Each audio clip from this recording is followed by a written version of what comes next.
Hello बच्चों, career first 92 में आप सभी का स्वागत है। उम्मीद है आप लोग अपने बोर्ड एग्जाम्स की तैयारी अच्छे से कर रहे होंगे।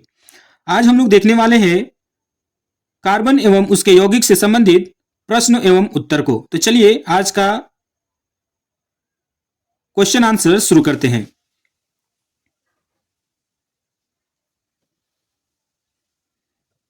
आज का हमारा पहला प्रश्न है, संतृप्त हाइड्रोकार्बन किसे कहते हैं? तो बच्चों इसका जवाब कैसे देना है आप लोग ध्यान से देखें। वैसे हाइड्रोकार्बन जिसमें कार्बन कार्बन के बीच एकल बंध सिंगल बॉन्ड पाए जाते हैं संतृप्त हाइड्रोकार्बन कहलाते हैं। वैसे हाइड्रोकार्बन जिसमें कार्बन कार्बन के बीच क्या पाया जाता है, एकल बॉन्ड सिंगल बॉन्ड पाए जाते हैं संतृप्त हाइड्रोकार्बन कहलाते हैं। तो बच्चों इसे हम एल्केन के भी नाम से जानते हैं। इन्हें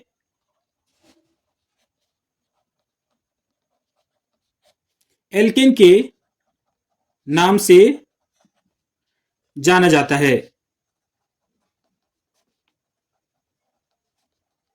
इन्हें एल्केन के नाम से जाना जाता है। और एक बात, इन्हें पैराफिन भी कहा जाता है। इन्हें पैराफिन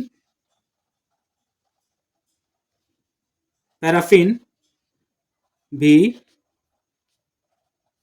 कहा जाता है। तो बच्चों यहां पे समझना है, इन्हें एल्केन भी कहा जाता है और पैराफिन भी कहा जाता है। बच्चों जब क्वेश्चन आंसर हम लोग दें तो इस प्रकार हम लोग को लिखना जरूरी है। मेन मेन पॉइंट को यहां पे जरूर लिखना है। तो सबसे पहले हम क्या करेंगे, परिभाषा लिखेंगे कि संतृप्त हाइड्रोकार्बन किसे कहते हैं। तो वैसे हाइड्रोकार्बन जिसमें कार्बन कार्बन के बीच एकल बंध पाए जाते हैं संतृप्त हाइड्रोकार्बन कहलाते हैं। इन्हें एल्केन के भी नाम से जाना जाता है और इन्हें पैराफिन भी कहा जाता है।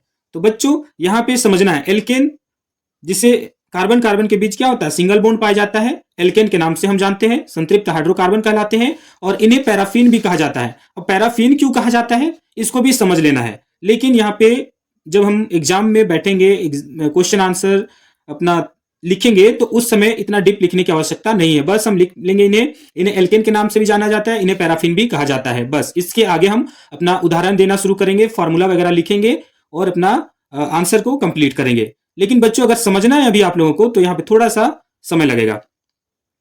यहां सिर्फ समझने के लिए है थोड़ा सा। पैराफिन हम क्यों कहते हैं, पैराफिन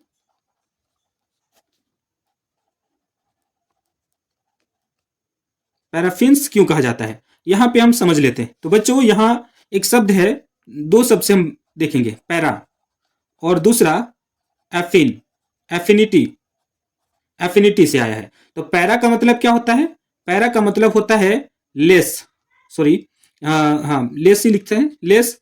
और हम कह सकते हैं कम।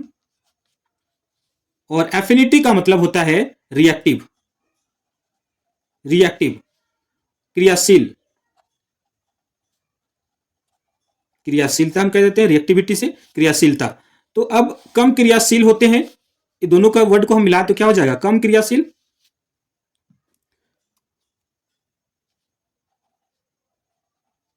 कम क्रियाशील। तो बच्चों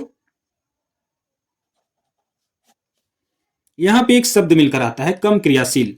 तो ये जो एल्केन होते हैं ये बाकी असंतृप्त हाइड्रोकार्बन से क्या होते हैं, ये कम क्रियाशील होते हैं, कम रिएक्टिव होते हैं, इसलिए इन्हें पैराफिन भी कहा जाता है।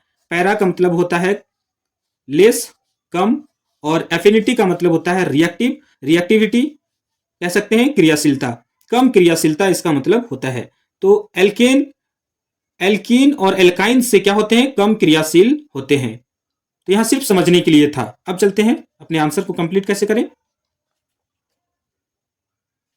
अब हम देखते हैं बच्चों इनका सामान्य सूत्र क्या होता है। हम लिख सकते हैं इसका सामान्य सूत्र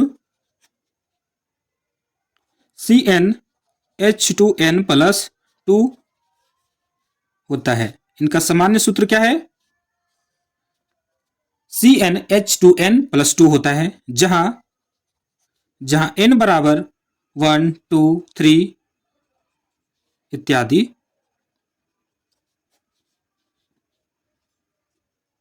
तो बच्चों यहां तक हम लोग अपने आंसर को कंप्लीट किया है। चलिए कुछ उदाहरण अब देखते हैं। हम यहाँ पे उदाहरण लिख सकते हैं, कुछ उदाहरण। यहाँ पे फॉर्मूला मेन पॉइंट को हम लोग लिखना जरूरी है। पहले हम लोग परिभाषा देंगे, संतृप्त हाइड्रोकार्बन किसे कहते हैं, परिभाषा लगाएंगे। फिर हम देखते हैं इसे एल्केन के नाम से भी जाना जाता है, इन्हें पैराफिन भी कहा जाता है। अब हम नेक्स्ट पॉइंट क्या लगाएंगे, इनका सामान्य सूत्र क्या होता है। अब सामान्य सूत्र फॉर्मूला लिखेंगे, उसके बाद उदाहरण लगाएंगे। तो बच्चों अगर हम इस प्रकार अगर अपना आंसर तैयार करें तो हमारा नंबर नहीं कटेगा और पूरा मार्क्स मिलने का चांस रहेगा, पूरा मार्क्स हमें मिलेगा। अब हम इसका एग्जाम्पल देखते हैं। तो बच्चों पहला उदाहरण हम लोग देखते हैं। पहला उदाहरण क्या हो जाएगा, पहला सदस्य है मीथेन का, मीथेन।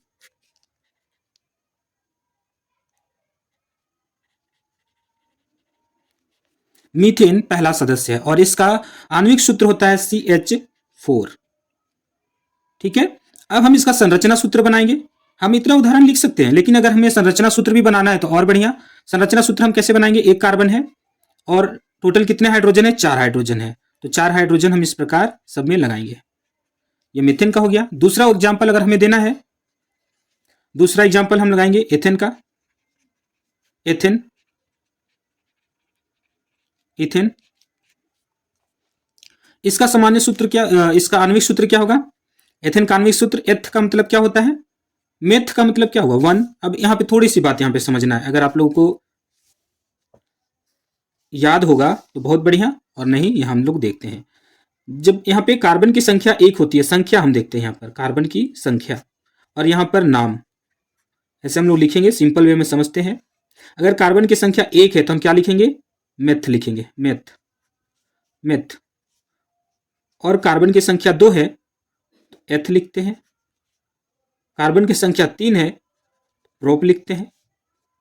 कार्बन की संख्या 4 है तो ब्यूट लिखते हैं। अगर 5 है तो क्या लिखेंगे, पेंट लिखेंगे। तो बच्चों ये चीज याद होनी चाहिए। अगर कार्बन की संख्या 1 है तो हम एथ लिखेंगे, 2 है तो 1 है कार्बन की संख्या, मेथ लिखेंगे, 2 है तो एथ लिखेंगे, 3 है तो प्रोप लिखेंगे, और अगर 4 है तो ब्यूट लिखेंगे, इसी प्रकार 5 है तो पेंट लिखेंगे। चलिए अब यहाँ पे देखना है क्या है, यहाँ पर मेथ। मेथ का मतलब क्या होता है, एक कार्बन, तो मेथेन हो गया। एक कार्बन के लिए मेथ और एन लगाएंगे तो मेथेन हो जाएगा। तो एथेन का सूत्र ये है, और इसका संरचना सूत्र हम कैसे बनाएंगे, आणविक सूत्र C2H6 हो जाएगा इसका आणविक सूत्र। और संरचना सूत्र हम कैसे बनाएंगे, टोटल 2 कार्बन है, 1 2। अब संतृप्त हाइड्रोकार्बन क्या होते हैं, जिसमें कार्बन कार्बन की संख्या, कार्बन कार्बन के बीच क्या होता है, सिंगल बॉन्ड होता है, तो हम सिंगल बॉन्ड लगाएंगे। अब यहाँ पे दिखते हैं कार्बन के संयोजकता कितनी होती है, 4 होती है, तो 4 बॉन्ड यहाँ पे बनाएंगे, सभी में 4 बॉन्ड। अब टोटल 6 हाइड्रोजन है तो सभी में क्या करेंगे, 6 हाइड्रोजन लगा, टोटल 6 हाइड्रोजन होगा तो एक हाइड्रोजन सभी को हम देंगे। इस प्रकार हमारा। तो बच्चों अब एक और एग्जाम्पल हम लोग देख लेते हैं, प्रोपेन। प्रोपेन, इसका आणविक सूत्र क्या होगा, C3H8। और इसका संरचना सूत्र हम कैसे बनाएंगे, टोटल कितने कार्बन है, 3, 1 2 3। अब कार्बन कार्बन के बीच क्या है, सिंगल बॉन्ड, सिंगल बॉन्ड लगाएंगे। अब कार्बन क्या करेगा, 4 बॉन्ड बनाएगा, एक बॉन्ड ऑलरेडी बना चुका है, 4 बॉन्ड हो गया, यहां भी 4 बॉन्ड, यहां भी 4 बॉन्ड। अब सभी कार्बन को उसका जो वैलेंसी है उसे कंप्लीट करेंगे हाइड्रोजन के साथ, तो 8 हाइड्रोजन है टोटल, सभी को हम क्या करेंगे, एक एक हाइड्रोजन लगाएंगे सभी में। तो इस प्रकार प्रोपेन का संरचना सूत्र भी बन गया। तो बच्चों यहां तक अगर हम इस प्रकार के अपने आंसर देंगे तो हमारा नंबर नहीं कटेगा, और क्वेश्चन जो जांच करेंगे तो वे अपना आंसर, आपका जो आंसर है उसे देखकर अच्छे मार्क्स देंगे। तो उम्मीद है आप लोगों को पसंद आया होगा। अब मिलते हैं दूसरा एग्जाम्पल लेकर के, तब तक आप लोग पढ़ते रहिए। जय हिंद।